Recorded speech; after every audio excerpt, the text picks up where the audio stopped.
கிறிஸ்துவுக்குள் பிரியமானவர்களே, இந்த நாளுக்கான மாலை நேரம் அண்ணா அப்போஸ்தலனாகிய பவுல் கொரிந்து சபைக்கு எழுதிய 2ஆம் நிருபம் 13வது அதிகாரம் 1வது வசனம். 2 கொரிந்தியர் 13:1, 2 கொரிந்தியன்ஸ் 13:1. இந்த 3ஆம் தரம் நான் உங்களிடத்திற்கு வருகிறேன். சகல காரியங்களும் 2-3 சாட்சிகளுடைய வாக்கினால் நிலவரப்படும். அதாவது முதல்ல ஏற்கனவே 2 முறை வந்துட்டாரு. அதை நம்ம ஏற்கனவே போன முறை சொல்லிக் கொடுத்தேன். எப்படி அப்போஸ்தலர் நடவடிக்கை 18வது அதிகாரத்தில் முதல் முறை வந்தார். அதற்கு பின்பாக 2 கொரிந்தியர் 2வது அதிகாரத்தில் சொல்லும்போது நான் 2வது முறை வந்ததை சொல்லியிருக்கிறாரு. அப்போ பிலிப்பாய் பட்டணத்திலேருந்து இந்த கடிதத்தை எழுதுகிறாரு. மறுபடியும் இங்கே கடிதம் எழுதும்போது என்ன சொல்கிறாரு, நான் இப்போ உங்ககிட்ட 3ஆம் தடவை வரப்போகிறேன்.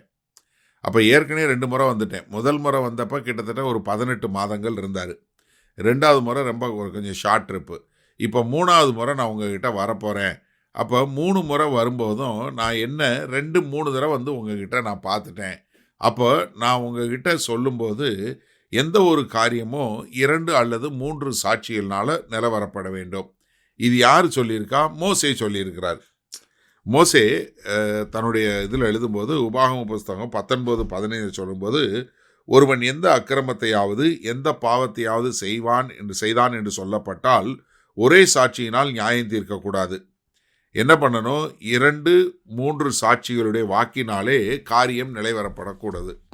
இப்போ இதே தான் கர்த்தராகிய இயேசு கிறிஸ்து மத்தேயு 18வது அதிகாரத்தில் 15லேருந்து 20 வரை உள்ள வசனங்களில் சொல்லும்போது, ஒருத்தன் ஒரு சகோதரனுக்கு எதிராக ஒரு பாவம் உண்டுன்னு சொன்னால் முதல்ல அவன் நேருக்கு நேராக போய் அவன்கிட்ட பேசக்கூடியவன். அடுத்து 16வது வசனத்தில் என்ன, 2 அல்லது 3 சாட்சிகளை கொண்டு போய் அந்த காரியத்தை சொல்லணும். அப்படி அதுக்கும் கேட்கலன்னா நீங்கள் சபைக்கு சொல்லுங்கள். ஏன்னா நீங்கள் 2-3 பேர் என் நாமத்தினால நீங்கள் கூடி வந்து ஒருத்தனை திருத்தும் போது நான் அங்கே இருக்கிறேன் அப்படின்னு சொல்லக்கூடிய காரியத்தையும் சொல்லி கொடுத்தார். இதே தான் எபிரேயர் 10வது அதிகாரம் 28வது வசனம் சொல்லும்போது என்ன, மோசேயினுடைய பிரமாணத்தை தள்ளுகிறவன் இரக்கம் பெறாமல் 2-3 சாட்சிகள் வாக்கினாலே சாகிறானே. அப்போ 2 அல்லது 3 வாக்கு என்று சொல்லக்கூடிய ஒரு காரியம், அதைத்தான் நான் இங்கே ஏற்கனவே உங்கள்கிட்ட 2 முறை வந்துட்டேன், இப்போ 3வது முறை வரப்போகிறேன். இது 2 கொரிந்தியர் 12:14 பாருங்கள். இதோ உங்களிடத்திற்கு 3ஆம் தடவை ஆயத்தமாக இருக்கிறேன். நான் உங்களை வருத்தப்படுத்துவதில்லை. நான் உங்களுடையதல்ல உங்களுடையதே நாடுகிறேன். காரணம் என்ன? பெற்றோர் தான் பிள்ளைகளுக்காக சேர்த்து வைக்கிறாங்க. யாருக்கு சேர்த்து வைக்கல? பிள்ளைகள் சேர்த்து வைக்கல அப்படின்னு சொல்லக்கூடிய காரியம். அப்போ நான் 2 முறை உங்ககிட்ட வந்துட்டேன், இப்போ 3வது முறை வரப்போகிறேன். நான் உங்ககிட்ட ஏற்கனவே சொன்னதின்படி அதுதான் இப்போ நான் வந்து ஒரு சாட்சி உங்களை வந்து ஒரு காரியத்தை குறித்து நான் உங்ககிட்ட சொன்னேன்னா அது நிச்சயமாக சரியானது. ஏன்னா நானே உங்களை கடந்த 2 முறையும் பார்த்துருக்கேன். இது 3வது முறையும் பார்க்கும்போது நீங்கள் அப்படியே இருந்தீங்கன்னா இது 1வது சாட்சி, 2வது சாட்சி, 3வது சாட்சி என்று விளங்கும் விதமாக நான் உங்கள் மேலே சொல்லக்கூடிய காரியம் சரியானதாக இருக்குங்கிறத நீங்கள் புரிஞ்சு கொள்ளுங்க. அப்போ 2-3 சாட்சிங்கிறத நானே 2-3 முறை வந்து உங்களை பார்க்கும்போது உங்களுடைய ஆவிக்குரிய வளர்ச்சியை நான் காணக்கூடியதாக இருக்கணும். அப்படி இல்லைன்னா நான் உங்களை குற்றப்படுத்தக்கூடியதாக இருக்க வேண்டும். சரி, இதனால் இந்த வசனத்தை நம்ம எப்படி எடுத்துக்கொள்வது? அதாவது இந்த 2-3 வாக்கினாலே எதுவும் நிலவரப்பட வேண்டும் என்பதை நாம் மிக தெளிவாக புரிந்து கொள்ள வேண்டும். காரணம் என்னென்னா, நம்ம வந்து யாராவது ஒருத்தவங்க ஏதாவது சொன்னாங்கங்கிறதுக்காக நம்ம என்ன பண்ணக்கூடாது, அதை கேட்டுவிட்டு நாம் தீர்மானிக்கக்கூடாது. நம்ம எப்படிப்பட்ட மக்களாக இருக்கணும்? எதுவாக இருந்தாலும் தீர விசாரிக்கக்கூடியவங்களா, சரியான முடிவெடுக்கக்கூடிய மக்களாக இருக்க வேண்டும்.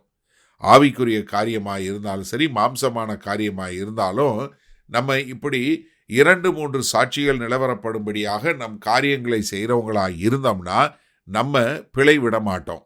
ஏன்னா இன்றைக்கு நிறைய பேர் வந்து அவசரப்பட்டு ஏதாவது ஒருத்தர் சொல்ல கேட்டு இல்லை இன்னொருத்தவங்க சொல்கிறத கேட்டு ஏதாவது ஒரு முடிவு எடுக்கிறதுனால தான் இன்றைக்கு அநேக பிரச்சனைகள் வரக்கூடிய ஒரு காரியத்தை பார்க்குறோம். அப்போ ஆவிக்குரிய முறையில் உங்களுக்கு எது வந்தாலும் நீங்கள் என்ன பண்ணணும்? 2 அல்லது 3 காரியங்கள் என்று சொல்லக்கூடியதான். இப்போ இதே மாதிரி இப்போ நிறைய இடங்களில் பார்த்தீங்கன்னா கள்ள உபதேசம் வருவதற்கு காரணம் என்னென்னா, ஏதாவது ஒரு வசனத்தை மாத்திரம் எடுத்து கொண்டு விட்டு அதன் மூலமாய் நீங்கள் ஒரு காரியத்தை செய்யக்கூடாது. நல்லா தெரிஞ்சு கொள்ளுங்க. அதே மாதிரி வசனங்கள் இருக்குது, என்ன இருக்குது என்று சொல்லக்கூடியதாக.